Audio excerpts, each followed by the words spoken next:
Assalamualaikum students. Today we will discuss about question number 5 and 6 of chapter number 13. Question number 5 is, who was Ibn Battuta? Why are people like him important for the subject of history? Ibn Battuta के बारे में पूछा है कि वो कौन था, और फिर सेकंड बात हमने ये पूछी उनसे पूछी है कि उसकी क्या लोग उसको क्यों इतनी अहमियत देते हैं for the subject of history. Answer is given on page number 71. Ibn Battuta. Ibn Battuta, a Moroccan traveler, came to India in 1333. अच्छा जी, इब्न बतूता जो था वो एक मोरोकन था, ट्रैवलर था ये, और ये इंडिया आया था कब? 1333 में. He had started his travels at the age of 21 and journeyed through Africa and Asia. इसने जो अपनी जर्नी यानी कि स्टार्ट की थी वो 21 ईयर्स की एज में स्टार्ट की थी, और अफ्रीका से एशिया की तरफ इसने सफ़र किया था. ठीक है. ट्रेंड एज अ काजी जज, he stayed at the Tughlaq court for 7 year as the chief qazi. ठीक है. क्योंकि ये एक काजी जज के तौर पे ट्रेंड था, तो ये तगलक कोर्ट में, यानी उस टाइम जो था वो तगलक का टाइम पीरियड था, और ये तगलक के कोर्ट में रहा था for 7 years as a chief qazi. अच्छा, इब्न बतूता को जो जिक्र आता है वो आता है मोहम्मद तगलुक के टाइम पीरियड में ये आता है. ठीक है. तो अच्छा, क्या बात बताई मैंने आपको पहले. इब्न बतूता जो था वो एक मोरोकन था ट्रैवलर, और 1333 में ये इंडिया आया था. फिर इसके बाद इसने अपना जो जर्नी स्टार्ट की थी 21 ईयर्स की एज में स्टार्ट की थी, और क्योंकि ये एक काजी जज के तौर पे ट्रेंड था, तो ये तो इसको तगलुक कोर्ट में ये एज अ चीफ काजी रहा था फॉर 7 ईयर्स. तो ये इब्न बतूता का इंट्रोडक्शन है. अब हमारा क्वेश्चन का सेकंड पार्ट है कि लोग जो है वो इसको इतनी इंपॉर्टेंस क्यों देते हैं for the subject of history. अच्छा, इसके बाकी पार्ट का आंसर आपको नोट से मिलेगा. ठीक है. काजी तक लिखने के बाद आगे ये सेकंड पार्ट का आंसर स्टार्ट हो रहा है. People like him because he provides first hand accounts of a particular time and place. लोग इसको इसलिए इम्पोर्टेंस देते हैं क्योंकि हमें इब्न बतूता से फर्स्ट हैंड मीन्स यानी डायरेक्ट जिससे इंफॉर्मेशन मिलती है. फर्स्ट हैंड अकाउंट मीन यानी उसकी जो पर्सनल एक्सपीरियंसेस हैं, जो भी उसने ऑब्ज़र्व किया, उसकी जो भी ऑब्जर्वेशन थी, वो तमाम बातें जो हैं लोगों को इसलिए इम्पोर्टेंस देते हैं क्योंकि वो किसी भी जगह से रिलेटेड, हमें उससे जो रिलेटेड इन्फॉर्मेशन है वो फर्स्ट हैंड मिलती है, यानी उसकी तरफ से बिल्कुल एग्जैक्ट मिलती है. ठीक है.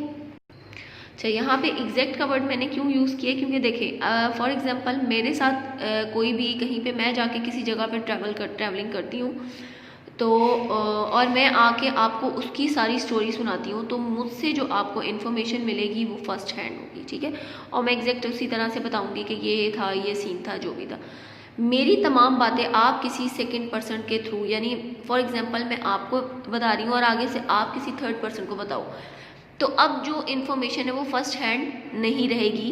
फॉर एग्जांपल मैं नॉर्दर्न एरियाज़ के बारे में अगर आपको बताती हूँ, तो अगर मैं किसी एक बच्चे को बताऊँगी तो उस तक जो इन्फॉर्मेशन है वो मेरी ऑब्जर्वेशन है डायरेक्ट, तो वो उस तक जो इन्फॉर्मेशन है वो फर्स्ट हैंड है. और फिर उसके बाद फर्दर आगे वो बच्चा अपने किसी बहन भाई को अगर वो फर्दर स्टोरी सुनाए नॉर्दर्न एरियाज़ के बारे में रिलेटेड जो मैंने उसको बताई, तो वो फिर फर्स्ट हैंड नहीं रहेगी. ठीक है. तो इसलिए यहाँ पे ये फर्स्ट हैंड का वर्ड यूज़ किया है कि जो इब्न बतूता की तरफ से हमें जो उसकी पर्सनल ऑब्जर्वेशन और जो भी उसका डीप नॉलेज था वो हमें वहाँ से उसकी तरफ से मिलता है फॉर हिस्ट्री सब्जेक्ट. ठीक है. किसी भी जगह से रिलेटेड, किसी भी टाइम से related. Such observation and comments are invaluable in the process of recording and assessing the history. तो इस तरह की जो ऑब्जर्वेशन और कमेंट्स होते हैं और इस तरह की जो नॉलेज होता है, ये हमारे हिस्ट्री की जो आगे फर्दर उसकी जो प्रोसेसिंग कह रही हूँ, सॉरी, हिस्ट्री के बारे में जो ऑब्ज़र्व करते हैं या हिस्ट्री से रिलेटेड जो नॉलेज जानना चाहते हैं वो हमें इसके थ्रू सही पता चलता है. ठीक है. अच्छा, इब्न बतूता के अलावा भी ये जो हमारे हिस्ट्री में जिनके हम जिक्र अब पढ़ते हैं, उस वक्त ना एक ट्रेंड होता था कि वो लोग अपने हालात और वाक़यात को ना लिख लेते थे. ठीक है. वो नोट करते जाते थे. ये आप ये कह सकते हो कि उस टाइम पीरियड में लोगों को लिखने का शौक़ था. ठीक है. तो अपने उनके टाइम पीरियड में जो जो उन्होंने ऑब्ज़र्व किया, जिस दिन भी, जिस हिसाब से भी, तो वो उसको ऑब्ज़र्व करते थे। तो हिस्ट्री का जो ये तमाम नॉलेज है जो हम तक पहुँचा है, ये उन जो उन्होंने जो बुक्स में लिखा उसके थ्रू हम तक आया, ठीक है। तो इसीलिए इब्न बतूता को हिस्ट्री सब्जेक्ट के लिए इम्पोर्टेंस दी जाती है, क्योंकि इससे जो लिखी गई किताबें थी उससे हमें अच्छी इन्फॉर्मेशन मिलती है उस टाइम और उस जगह के हिसाब से, ठीक है। तो ये हमारा क्वेश्चन नंबर 5 था, ठीक है। अब हम क्वेश्चन नंबर 6 देखते हैं। क्वेश्चन नंबर 6 है, why is Firoz Tughlaq reign different from that of Mohammad Tughlaq, के फ़िरोज़ तगलुक़ का जो टाइम पीरियड था या उसका जो रेन था वो किस तरह से डिफरेंट था मोहम्मद तगलुक़ के टाइम पीरियड से। इस क्वेश्चन का आंसर भी आपको नोट्स में से मिलेगा। अच्छा, लास्ट टाइम मैंने आपको मोहम्मद तगलुक़ के बारे में और उसके एक्सपेरिमेंट्स बताए थे, ठीक है, जो बुरी तरह फेल हो गए थे। ये भी आप लोगों को आइडिया हो चुका है उसके बारे में कि उसने 2 एक्सपेरिमेंट किए थे। एक तो उसने कौन सा किया था, कॉइन्स का, ठीक है, जिसको लोगों ने खुद ही घर में बनाना शुरू कर दिया और उसका शाही खजाना जो था वो खाली हो गया। इसी तरह उसने जो कैपिटल था वो शिफ्ट किया था। तो इसके एक्सपेरिमेंट जो थे मोहम्मद तगलुक़ के फेल हो गए थे। हमसे उन्होंने ये पूछा है कि फ़िरोज़ तगलुक़ जो था वो किस तरह से उसका टाइम पीरियड जो है वो डिफरेंट है मोहम्मद तगलुक़ से। अब ये मोहम्मद तगलुक़ का मैंने इसलिए आपको बताया कि आप इन दोनों का डिफरेंस जो है जब मैं बताऊँ तो आपके माइंड में हो। अच्छा जी, Firoz Shah Tughlaq reign differ from that of Mohammad Tughlaq in the way that he concentrated mainly on the people's welfare instead of experimenting with governance and administration, ठीक है। फ़िरोज़ शाह का जो टाइम पीरियड है वो कहते हैं मोहम्मद तगलुक़ से कुछ इस वजह से भी डिफरेंट है, इसलिए डिफरेंट है क्योंकि जो फ़िरोज़ शाह तगलुक़ था उसकी जो कॉन्सेंट्रेशन थी वो थी लोगों की वेलफेयर, ठीक है। उसने पीपल की वेलफेयर के लिए, लोगों की वेलफेयर के लिए काम किया। जबकि मोहम्मद तगलुक़ का जो टाइम पीरियड था उसने अपना टाइम पीरियड जो था वो फजूल एक्सपेरिमेंट करने में वेस्ट कर दिया। जबकि वो जानता था, जबकि उसका एक एक्सपेरिमेंट आपको बताया था प्रूफ जो गलत साबित हो गया था, जो कॉइन्स का था, तो उसके बावजूद उसने सेकेंड एक्सपेरिमेंट किया, ठीक है। तो मीन्स आप ये कह सकते हो कि मोहम्मद तगलुक़ ने अपना टाइम पीरियड जो था वो एक्सपेरिमेंट में वेस्ट किया, यानी उसने गवर्नेंस की तरफ और उसकी एडमिनिस्ट्रेशन की तरफ तवज्जो नहीं दी। अच्छा, अब फ़िरोज़ शाह का तगलुक़ ने क्या किया था, he open colleges and places of learning were attached to mosque, ठीक है। इसने कॉलेजेस, स्कूल्स वगैरह खोले थे for learning purpose, for educational point of view, ठीक है। मस्जिदें की तामीर करवाई। He had a passion for architecture and he extensively developed infrastructure and canals. अच्छा, स्कूल कॉलेजेस खोलने के अलावा मीन्स इसका मकसद क्या था, लोगों में तालीम देना इस्लामिक पॉइंट ऑफ व्यू से भी।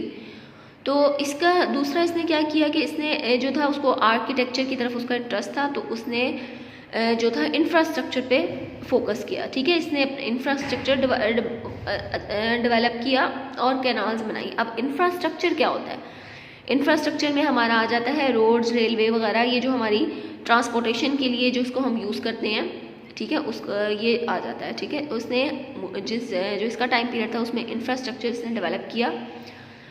He was a master builder and construct 100 of new buildings, ठीक है। वो जो था वो मास्टर बिल्डर था और उसने काफ़ी ज़्यादा बिल्डिंग्स भी बनाई। His greatness did not lie in battle victories, लेकिन यह है कि उसने जो भी फतूहात जंग में, जो भी जंगी फतूहात हासिल की, ठीक है, बैटल विक्ट्रीज मतलब जो भी उसने जंगें जीती, ये तमाम उसकी ग्रेटनेस या काइंडनेस जो है ये उन जंगों के लिए नहीं थी, ठीक है। उसने ही सिर्फ अपने टाइम पीरियड में वहाँ के लोगों की फलाह बहबूद के लिए काम किया, उनकी भलाई के लिए काम किया और उनके लिए कॉलेजेस और यानी एजुकेशनल पॉइंट ऑफ व्यू से उसमें इम्प्रूवमेंट लाने की कोशिश की, इंफ्रास्ट्रक्चर स्ट्रॉन्ग किया, कैनाल्स बनाए, बिल्डिंग्स बनाई काफ़ी सारी। लेकिन ये तमाम बातें जो थी, उसकी गाइडेंस जो थी, ये हमें उसकी जंगों में नज़र नहीं आती। तब जंगों के लिए वो जब जंग लड़ता था तो उसी हिसाब से वो स्ट्रिक्ट था। He work to improve the life of common man, या उसने आम आदमी की ज़िंदगी जो थी वो हर तरीके से इम्प्रूवमेंट लाने की कोशिश की। तो हमारे 6 क्वेश्चन का आंसर है और 5 क्वेश्चन भी आपको मैंने एक्सप्लेन कर दिया और 6 क्वेश्चन का हमारा आंसर नोट्स पे है। Hopefully you understand the answer of these 2 questions. Take care student, have a good day, अल्लाह हाफिज़।